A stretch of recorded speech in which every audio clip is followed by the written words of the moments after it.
Hello गाई जय जगन्नाथ हर हर महादेव आबे श्रावण मास आसीगला तो आप देखी भिडटी मोर मटी आणिक आसती तो गाई देखुथे मोर पूजार प्रोसेस स्टार्ट हो गला। तो गाई जे पूजार नीति नियम विषय में आपको किसी कहीदेव चाहे तो ये पूजार नीति हूँ आम सबू चार्टा आम श्रावण मासर 4टा सोमवार आम क्षीर अभिषेक करवा बाकी दिन गुड़ारे आम पानी अभिषेक करिपरिबा। तो गाई जी आ बाकी दिन आप जहाँ भी करें चलो किंतु मसटा सारा विशेषकर सत कहू पड़ो है जहाँ भी हो माने 90% 95% 99% आप माने सत कहू पड़ो है बाकी आउ जहाँ खातु पीतु जहाँ करूँ किसी असुविधा ना। हाँ तो किंतु 99% सत कहू चेष्टा करेंगे ये पूजाटा करिया गले। तो गाई जी मोर गोटे एक्सपीरियंस विषय आपको कहूँ चाहूँगी। तो आज सोमवार थिला तो सोमवार मु सकाळे आमर पूजा पूजी सइला संध्या बेलू मु आरती कर देकी मार्केट गली। तो मोर गोटे आल्बम डिलीवरी करियार थिला तो से लगे मार्केट जाइथिले आसला बेले देखिले कि जने भौणी स्कूटी ऊपर बसिकी चिकन पकोड़ा खाउथले फास्ट फूड दुकान आगे। तो मते सेठी ही लागिथिला कि ये निहाती अनोड़िया होइतबो बाहर देशर पिला कि होइतबो आम ओडिशा पिला नुह। तो मते मन रे गोटे जिद्दी आसीगला तो मुझे बाध्य होगी पाखक गली आउ माने मिछे कान रे फोन देकी मोर कथा मु साइलेंट करी फोन। तो गाई जी ये आप मन गोटे क्वेश्चन उठो निहाती कि तू तो सीधा आसिया लोक तो नजर साढ़े कहीं जाऊला किंतु।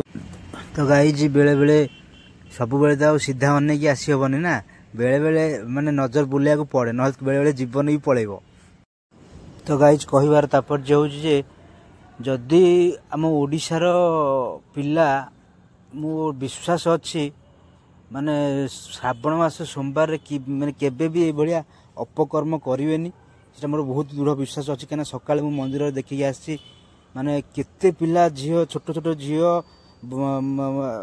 माने बड़ मध्यमित स्त्री लोक माने आमती भी समस्ते समस्ते आसी धाड़ी लाइन लगे ठिया होती आम ओडिशार पिला से माने गर्व में कहबी आने डाउट है कि मैंने ओडिशार पिला कि बाहर देशर पिला मत डाउट है। तो जेहेतु भुवनेश्वर समस्त थे देशर लोक पिला रे तो मत डाउट है गली देखिली चेक कली कि से फटकिना से मु फोन कान दे कथा हो फटना कहले कि भैया रोल हो गया क्या ये कहीदेला मुझे जानीगली बास से पलि आसिली। हाँ तो आम ओडिशार पिला केबे भी एमती काम करेनि मोर दृढ़ विश्वास अच्छी। तो श्रावण मास सोमवारटा हूँ आम केते बड़ कथा गोटे तो गाई जे कहानीटा कहीं आपको कहली तो बेले बेले से भाविली कि बेले बेले मन कथा भी सत हो जाए। तो गाई यही मन ही वृंदावन तो ये मन सब आम पवित्र रखार अच्छी। तो गाई जे कथाटा किए खराब उद्देश्य नेबेनि कहीं मते किसी ना किसी कंटेंट बनवार अच्छी जोटा कि नेचुरल लाइफ उपरे मते किसी कंटेंट बनवार अच्छी।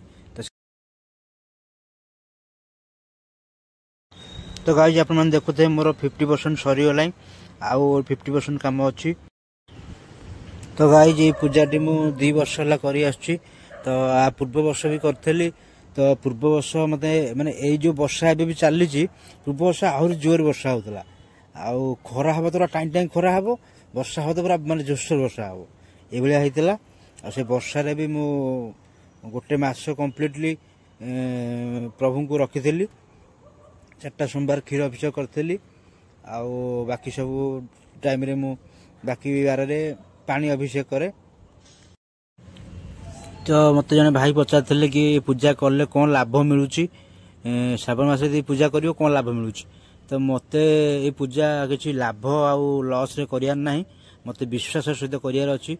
मु तो प्रभु किसी कहनी कि माने मु विश्वास सहित पूजा करिया चाहूँगी पूजा मु किसी भाग आप रखा चाहेनि कि ये पूजा मत किसी मंत्र जंत्र किसी आवश्यकता ना ये पूजा खाली विश्वास आ भक्तिर सहित करियार अच्छी।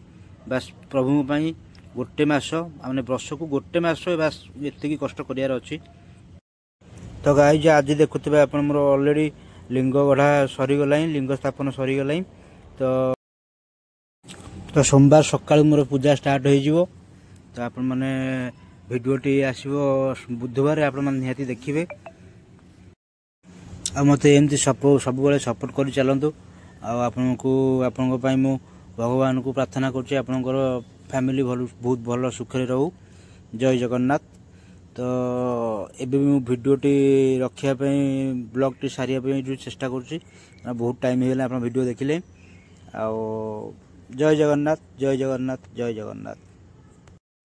ତ ରଖୁଛି ଗାଇଜ୍, ପୁଣି ଦେଖା ହେବା ନେକ୍ସଟ ଭିଡ଼ିଓରେ। ଜୟ ଜଗନ୍ନାଥ।